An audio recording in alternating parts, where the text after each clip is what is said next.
abdika wa rasulika an-nabiyil ummi wa ala alihi wa sahbihi ajmain. Amma ba'du, ya ibadallah, usikum wa nafsi bitaqwallah. Faqala Allah Ta'ala, ya ayyuhalladzina amanu taqullaha haqqa tuqatih wa la tamutunna illa wa antum muslimun. Wa qala Allah Ta'ala fil Qur'anil Karim, a'udzu billahi minasyaitonir rajim. Bismillahirrahmanirrahim. Wa idh qala Luqmanu li ibnihi wa huwa ya'iduhu ya bunayya la tusyrik billah inna syirka la dzulmun adzim. Masyiral muslimin jamaah Jumat rahimakumullah, marilah pada kesempatan siang yang sangat berbahagia ini, siang yang penuh keberkahan, pada hari Jumat ini kita yang pertama senantiasa bersyukur kehadirat Allah SWT atas segala nikmat yang kita terima, sehingga kita pada siang hari ini dapat menjalankan sholat Jumat di masjid yang kita cintai. Mudah-mudahan apa yang kita kerjakan senantiasa akan memberikan kebaikan, akan menuntun kita semuanya, keselamatan kita semuanya, baik di dunia maupun di akhirat nanti. Untuk selanjutnya pada kesempatan siang hari ini, khotib berwasiat baik kepada diri khotib sendiri dan juga kepada jamaah sekalian untuk mari kita senantiasa meningkatkan kualitas keimanan dan ketakwaan kita kepada Allah Subhanahu wa Ta'ala dengan melakukan semua apa yang diwajibkan dan meninggalkan semua apa yang diharamkan. Karena hanya dengan iman dan takwa itulah yang nanti akan bisa menyelamatkan kita baik di dunia maupun di akhirat nanti.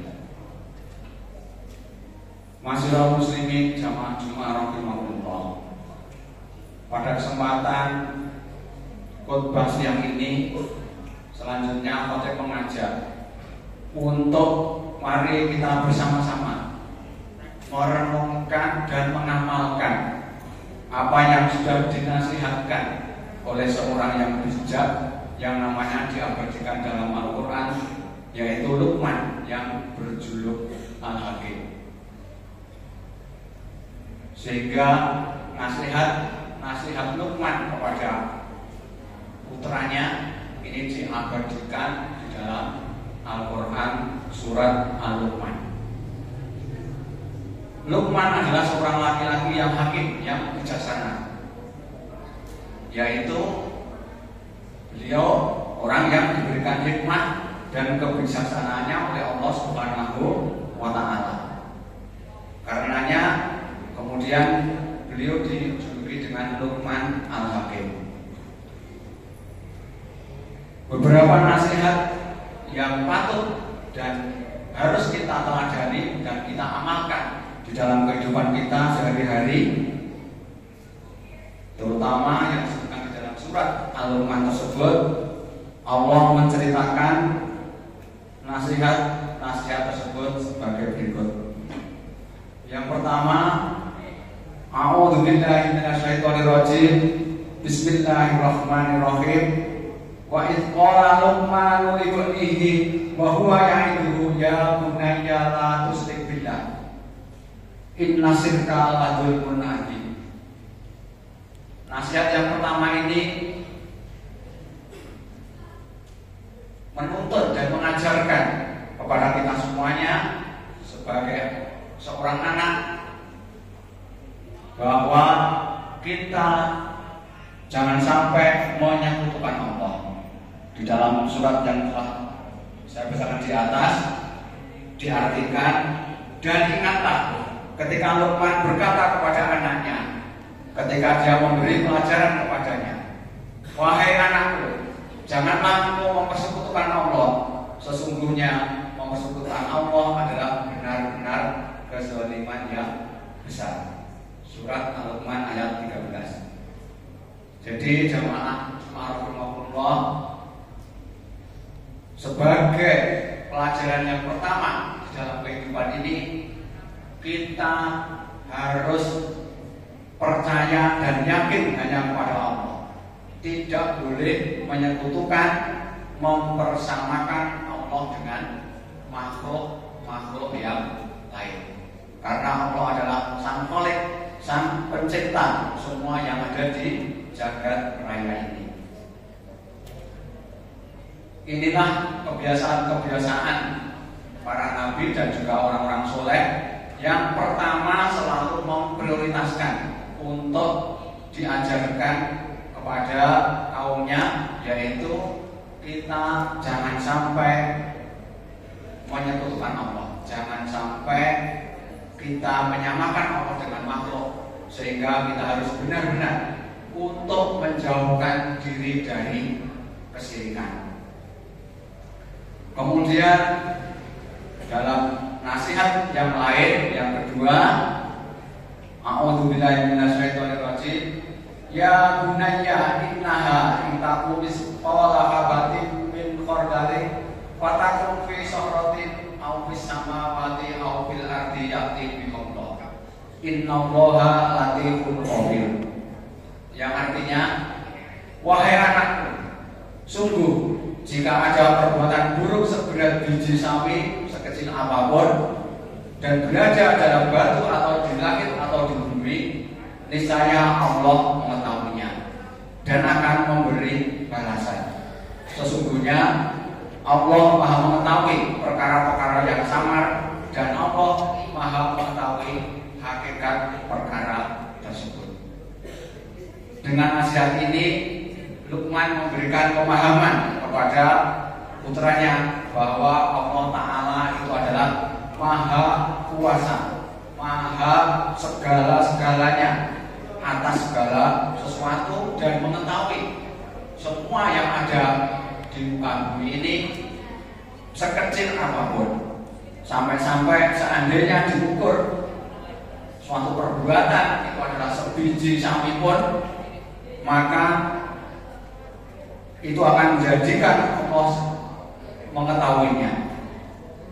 Allah Ta'ala akan mengetahui dan akan mendatangkan atau akan memberikan balasan kepada siapapun yang berbuat keburukan tersebut.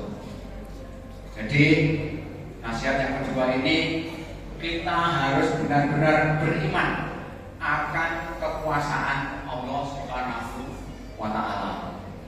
Kita harus benar-benar meyakini bahwa setiap apa yang kita lakukan, setiap apa yang kita perbuat itu senantiasa akan dilihat dan akan diberikan balasan oleh Allah Subhanahu wa Ta'ala. Untuk selanjutnya, jamaah Jumat rahimakumullah, nasihat yang ketiga, a'udzubillahi minasyaitonirrajim. Bismillahirrahmanirrahim. Ya bunayya aqimis shalah wa'mur bil ma'rufi wanha 'anil munkari wasbir 'ala ma asaba. Inna dzalika min azmil umur. Yang artinya, wahai anakku, laksanakanlah sholat dan suruhlah manusia berbuat makruh dan cegahlah mereka dari yang munkar, dan bersabarlah terhadap apa yang menimpamu. Sesungguhnya yang demikian itu termasuk perkara yang penting. Luqman memerintahkan kepada putranya dalam nasihat yang ketiga ini untuk kita melaksanakan kewajiban yang paling penting sebagai orang Islam, sebagai orang yang beriman, yaitu kita harus mengerjakan ibadah sholat.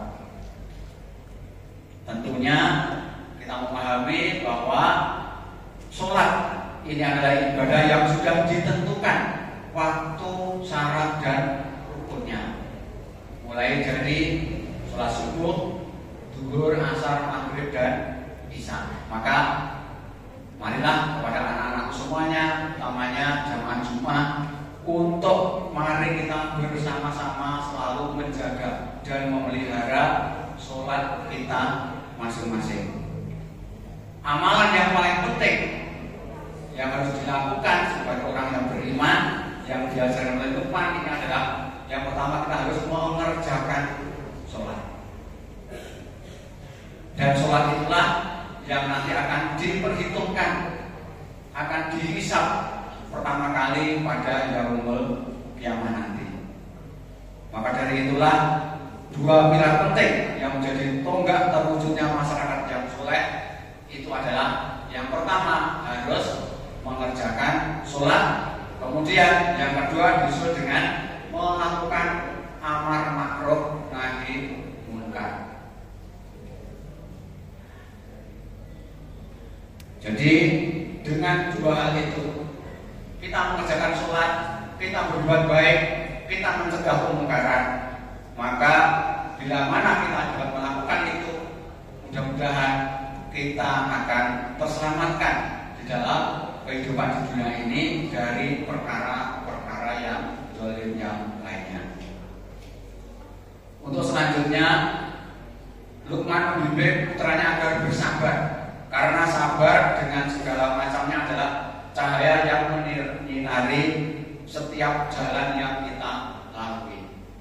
Di dalam kehidupan ini, di setiap hari kita selalu dihadapkan pada situasi dan kondisi yang berubah, yang selalu berbeda antara waktu satu dengan yang lain. Maka disitulah kita harus selalu berpegang kepada ajaran Allah Subhanahu wa Ta'ala, dan kita harus selalu bersabar dengan situasi dan kondisi pada saat ini. Seperti halnya yang kita alami pada saat ini, kita semua sedang merasakan bagaimana efek dari teriknya matahari yang menjangkau hampir semua lapisan masyarakat, sehingga pada siang hari terasa sangat panas, di malam hari pun terasa juga panas, sumuk, udara tidak nyaman. Maka itulah kita harus tetap bersabar pada kondisi dan situasi apapun. Sebagai umat yang diajarkan kepada kita semuanya untuk selalu meminta pertolongan kepada Allah Subhanahu wa Ta'ala, wasta'inu bis-sabri was-shalah.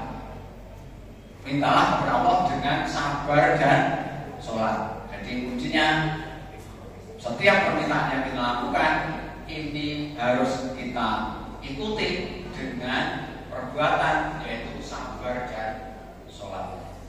Inilah barangkali yang perlu kita amalkan dari apa yang ada di dalam surat Luqman, yang merupakan nasihat Luqman kepada putra-putranya.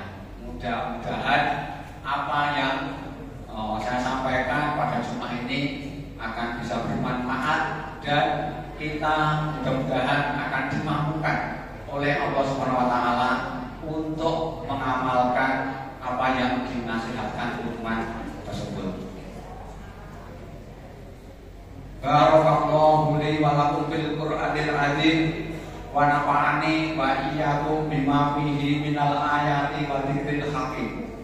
Wa taqabbal minni wa minkum tilawatihi innahu was-sami'ul 'alim. Aqulu qouli hadza wastaghfirullahal 'azim li wa lakum fastaghfirullah innahu huwat tawwabur rahim.